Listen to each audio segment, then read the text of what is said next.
The birthing part 2. The birthing has many facets to it. It is God working out his eternal plan in all its glory.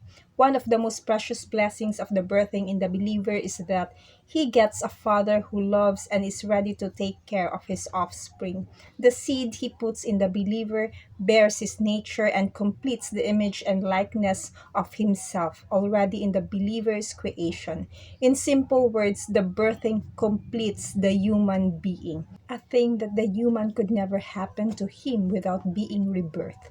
Now the human will be able to achieve and do all things that have bewildered him in his ability to accomplish them.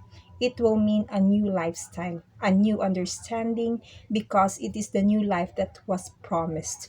Our understanding of the facts of the birthing reaches a pinnacle when we see the way the Apostle John stated them in his epistle. First John chapter 2 verse 28 to 29 points out several things.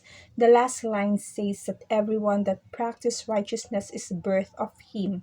Righteousness comes with a birthing. In the Old Testament, people had to do something to get righteous and prove themselves acceptable to God. In grace, the Father does not accept man's righteousness over Christ because Christ has already been made unto the believer's righteousness. This is the only God accepted righteousness. First John chapter 3 verse 9 says that whosoever is born of God does not commit sin because the God seed is in the believer. That seed will remain in the believer. To think that the believer cannot commit sin, however, is outrageous to most in religion. This, however, is not a vain thought. This is because the believer must divide soul and spirit.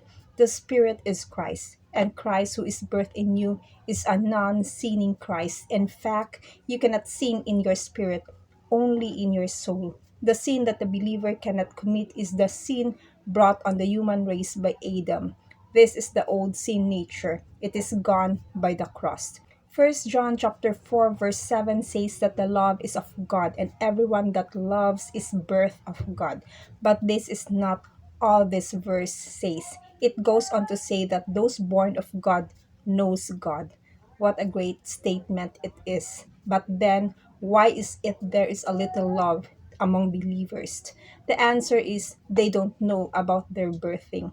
First John chapter 5 verse 1 says that whoever believe that Jesus is the Christ is born by God. And verse 4 says that whosoever is born of God overcomes the world. The people have no God birthing spent a lifetime fighting the world. Through birth, believers are not going to just overcome the world.